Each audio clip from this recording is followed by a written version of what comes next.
Hi friends, welcome to my channel RRS kitchen and blogs. ఈరోజు పల్లి chutney, red చట్నీని ఎలా తయారు చేసుకోవాలో చూపించబోతున్నాను. స్టవ్ ఆన్ చేసి ప్యాన్ పెట్టుకోండి. ప్యాన్ హీట్ ఎక్కిన తర్వాత 2 టేబుల్ స్పూన్ వరకు ఆయిల్ని వేసుకోవాలి.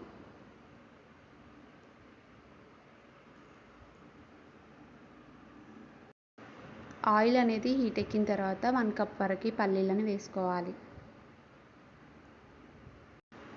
పల్లీలు లైట్గా వేగిన తర్వాత 8 to 9 వరకు పచ్చిమిర్చిని వేసుకోండి. ఈ పల్లీలు పచ్చిమిర్చి వేగేంత వరకు వేపుకోవాలి. పచ్చిమిర్చి పల్లీలు వేగిన తర్వాత 1 టేబుల్ స్పూన్ వరకు జీలకర్రని వేసుకోండి. మొత్తం ఒకసారి కలుపుకోండి. ఈ జీలకర్ర వేగిన తర్వాత ఒక మిక్సీ జార్లోకి వీటన్నింటినీ తీసుకోవాలి. మిక్సీ పట్టుకోవాలి. వాటర్ పోస్తూ ఇలా మెత్తగా పేస్ట్ అయ్యే విధంగా ఇలా గ్రైండ్ చేసుకోండి. గ్రైండ్ చేసుకొని ఒక చిన్న బౌల్లోకి తీసుకొని పక్కన పెట్టుకోండి. ఇదే ప్యాన్లో 1 టేబుల్ స్పూన్ వరకు ఆయిల్ని వేసి అందులో ఆయిల్ హీట్ ఎక్కిన తర్వాత ఆవాలు 1 టేబుల్ స్పూన్ వరకు వేయాలి. ఇందులోనే 1/2 టేబుల్ స్పూన్ వరకు జీలకర్రని వేసుకోండి. అలాగే ఎండుమిరపకాయల్ని 2 తీసుకొని వేసుకోవాలి. ఆవాలు, జీలకర్ర, ఎండుమిరపకాయలు వేగేంత వరకు వేయించుకున్న తర్వాత ఇందులో ఒక రెమ్మ వరకు కరివేపాకుని వేసుకోవాలి. మిక్సీ పట్టుకొని ఉంచిన బౌల్లోకి ఈ పోపుని వేసేసుకోండి. అంతే అండి, సింపుల్గా పల్లి చట్నీ రెడీ. మసాలా దోశకి, ఎగ్ దోశకి యూజ్ అవుతుంది. ఈ రెడ్ చట్నీ అనేది ఎలా తయారు చేసుకోవాలో చూసేద్దాం.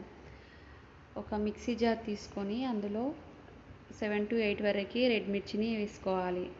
వెల్లుల్లి రెబ్బల్ని 3 వరకు వేసుకోండి. చిన్న నిమ్మకాయ అంత సైజ్ వరకు చింతపండుని వేసుకోవాలి. 1 టేబుల్ స్పూన్ వరకు జీలకర్రని వేసుకోండి. మూత పెట్టి మిక్సీ పట్టుకోవాలి.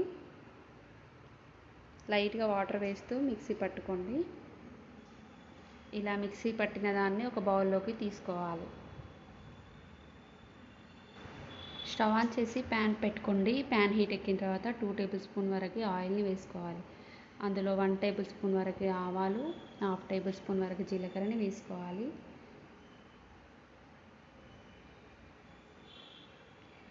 ఇలా ఆవాలు, జీలకర్ర అనేవి లైట్గా వేగిన తర్వాత కరివేపాకు రెమ్మని వేసుకోండి. ఇందులోనే గ్రైండ్ చేసి పెట్టుకున్న చట్నీని వేసుకోవాలి. దీన్ని ఒకసారి కలుపుకోవాలి. మీడియం ఫ్లేమ్లో 5 minutes వరకు ఉడికించుకోండి. ఆయిల్ పైకి తేలేంత వరకు ఉడికించుకోవాలి. అంతే అండి, సింపుల్గా రెడ్ చట్నీ రెడీ. ఇది దోశతో అయినా, టిఫిన్స్లోకి ఎందులోకైనా చాలా అంటే చాలా బాగుంటుంది. మీకు గనక పల్లి చట్నీ, రెడ్ చట్నీ నచ్చిందని అనుకుంటున్నాను. నచ్చితే ప్లీజ్ లైక్ చేయండి, షేర్ చేయండి, సబ్స్క్రైబ్ చేయడం మర్చిపోకండి. Thank you for watching. Bye friends.